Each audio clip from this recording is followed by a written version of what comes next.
There's a strange moment buried in the records of the House of Trade in Seville, sometime in the middle of the 16th century, when the clerks began struggling to accurately log how much silver was arriving from America. Not because the ships were coming in empty, but because they were coming in too full.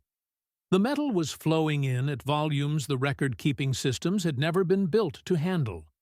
And that, which on the surface looked like good news for the Spanish crown, was quietly becoming something harder to name, a sign that something in the logic of the empire was starting to bend, and nobody wanted to say so out loud.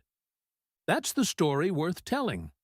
Not the discovery, not the conquest as an adventure of heroes, but the story of a system that found in the metals of the American continent its purpose, its fuel, and eventually, its trap. When the forces of Hernán Cortés and Francisco Pizarro dismantled the Mexica and Inca empires in the early decades of the 16th century, the immediate spoils were staggering but finite. Centuries of accumulated gold objects, sculptures, and ceremonial wealth were melted down into ingots within weeks. That first wave of riches was spectacular, but it had a physical limit. What truly changed the relationship between Spain and its American territories wasn't that initial plunder. It was the discovery that beneath the surface of the continent lay something far deeper and far more profitable. Deposits of silver and gold that could be extracted continuously, systematically, and at a scale Europe had never seen. The mountain at Potosi, in what is now Bolivia, became the center of that transformation. When the full scale of its silver deposits was confirmed around 1545, the Spanish crown quickly understood it had something no military campaign or diplomatic alliance could match. Potosi became the most populated city in the Americas for much of the 16th century. Not because of its climate, its location, or any particular appeal, but because the silver was there, and wherever the silver was, the empire built whatever it needed to extract it. What grew around Potosi was a machine, and like any machine, it needed human fuel. The system that organized that extraction was called the mita, a form of forced labor that required entire indigenous communities to send men in rotating shifts to work the mines. Legally, it wasn't slavery in the strict sense, but the conditions made that distinction hard to hold on to. The work underground was exhausting, dangerous, and frequently fatal. Mercury, used to separate silver from raw ore through an amalgamation process, poisoned the people who handled it. Shifts had no reasonable end, and for communities that tried to resist or escape the system, the consequences were reprisals, displacement, or worse. Estimates suggest that tens of thousands of people died in the mines of Potosi between the 16th and 17th centuries. Some historians put the figures far higher when accounting for indirect consequences. The displacement of populations, the destruction of local economies, the collapse of communal structures that had sustained life in those regions for generations. The mountain that indigenous people called Sumaj Orco, the beautiful mountain, became for many a place of slow death. But the metal kept coming out, and that was all the system required. From Potosi, the silver traveled a long and tightly controlled road. It came down through the Andes, passed through smelting centers where it was processed and recorded, moved toward Pacific ports, especially El Callao, and from there made its way to Panama. Crossing the isthmus, it continued to Portobelo or Cartagena, where it waited for the fleets that would carry it across the Atlantic to Seville. Every stage had its own officials, its own taxes, its own paperwork. The Royal Fifth, a 20% tax owed to the Crown, was the fiscal backbone of the whole operation. But the actual mechanics of extraction were more complex, more opaque, and in many cases considerably more profitable for those administering them. Fraud was as much a part of the system as official record-keeping. merchants moving undeclared silver, officials manipulating tallies, ship captains loading unregistered metal onto fleet vessels. All of it ran alongside the formal imperial order. The crown knew. It tolerated certain levels of it, because trying to stamp it out entirely would have cost more than absorbing the losses.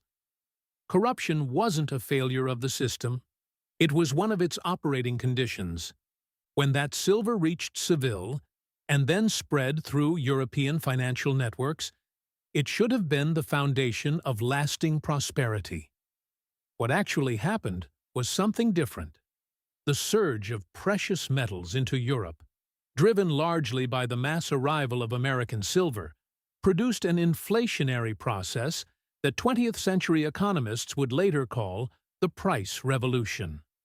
The cost of goods and services rose steadily for decades. And the Spanish crown, far from benefiting in any durable way, found itself increasingly trapped between revenues that grew in nominal terms and costs that grew just as fast or faster.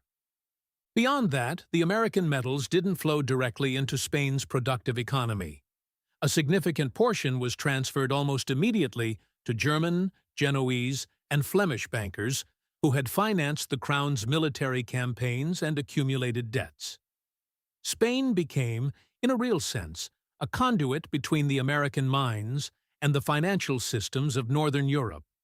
The metal crossed the Atlantic, passed through Seville, and continued northward, where it funded manufacturing, trade, and industrial development that Spain itself never consolidated in the same way. Meanwhile, the wars continued. Campaigns in Flanders, conflicts with the Ottoman Empire, dynastic struggles, military interventions across multiple fronts. All of it cost more than America could provide. Philip II declared bankruptcy more than once during his reign. Not because the silver wasn't arriving, but because it was never enough to sustain the scale of ambition that the same silver had made imaginable. American wealth didn't build a strong economy. It built an appetite that the wealth itself couldn't satisfy. And in America, the cost of that cycle was paid in ways the official records didn't always capture clearly. Indigenous populations across the Andean highlands, central Mexico, and the mining regions of New Spain faced not only forced labor, but the complete reshaping of their territories, their economies, and their ways of life. Lands that had sustained communities for centuries passed into the hands of encomenderos, landowners, or the crown itself. Agricultural cycles were disrupted when men were sent to the mines. Local trade networks were subordinated to the needs of the extractive system. Everything revolved around the metal. What's striking isn't just the violence of the system, which was real and well documented. It's the internal coherence of it. Every piece fit the next. Wars of conquest justified territorial control. Territorial control made it possible to organize labor. Labor produced metal. Metal financed the wars, the administrative apparatus, and the prestige of a crown that presented itself as the greatest power on earth. And that prestige justified more conquest, more control, more extraction. It was a cycle that fed itself. The problem with cycles that feed themselves is that they also collapse on their own terms.